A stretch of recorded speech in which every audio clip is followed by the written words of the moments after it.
शेषनाग की पत्नी नयनतारा और शूर्पणखा के संबंध की कोई सीधी कथा वाल्मीकि रामायण, महाभारत या अन्य प्रमुख ग्रंथों में नहीं मिलती। दोस्तों, आप सभी का स्वागत है आपके अपने YouTube चैनल पर।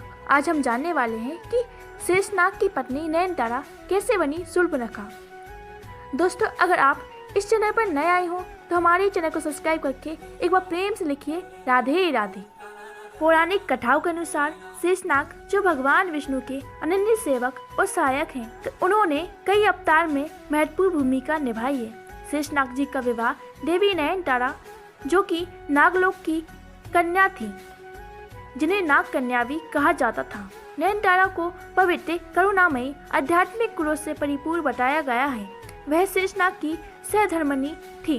उनके साथ सृष्टि के कल्याण में योगदान देती थी कि शेषनाग की पत्नी को एक श्राप के कारण बनना पड़ा रावण की बहन शूर्पणखा। कुछ पौराणिक कथाओं में कहा गया है कि नयनतारा को एक श्राप के कारण शूर्पणखा बनना पड़ा।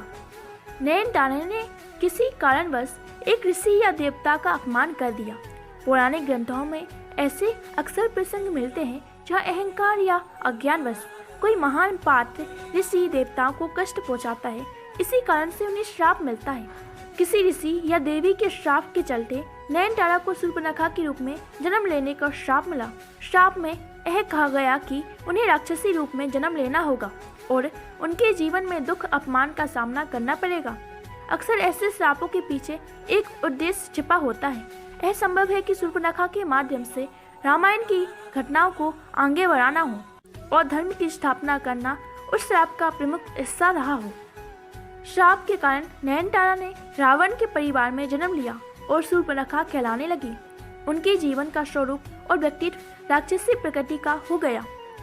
बचपन में उनका नाम मीनाक्षी था, जो उनकी सुंदरता का प्रतीक था, लेकिन उस समय के साथ साथ वह क्रोधी और विकृत स्वभाव के कारण उन्हें शूर्पणखा, क्रूर नखों वाली कहा जाने लगा। नयनतारा जो पहले शांत और करुणामयी थी, शूर्पणखा के रूप में वह क्रोध, प्रतिशोध, असंतोष से भर गई।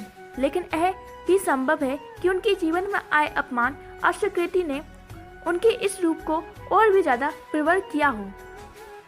पौराणिक कथाओं में श्राप से मुक्ति का समय और तरीका पहले से ही निर्धारित होता है। नयनतारा को शूर्पणखा बनने का श्राप इसलिए मिला ताकि वह रामायण की घटनाओं में महत्वपूर्ण भूमिका निभा सके। उनके अपमान और सीता की प्रति उनके द्वेष ने रावण को सीता हरण करने के लिए उकसाया, जिसमें श्री राम और रावण के बीच युद्ध हुआ।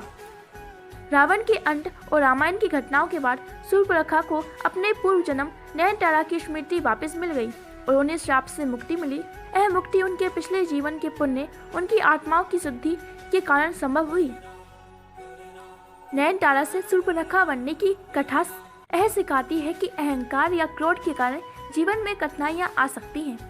पौराणिक कथाओं में पुनर्जन्म और कर्म का सिद्धांत महत्वपूर्ण है। नयनतारा का शूर्पणखा के रूप में जन्म लेना उनके कर्मों का परिणाम था, लेकिन रामायण की घटनाओं में उनकी भूमिका उनके पुनर्मिलन और शुद्धि का साधन बनी। शूर्पणखा का अपमान और उसके परिणाम स्वरूप रामायण की घटना यह दिखाती है कि हर चरित्र, चाहे वह नकारात्मक हो या सकारात्मक, धर्म की स्थापना में योगदान देता है।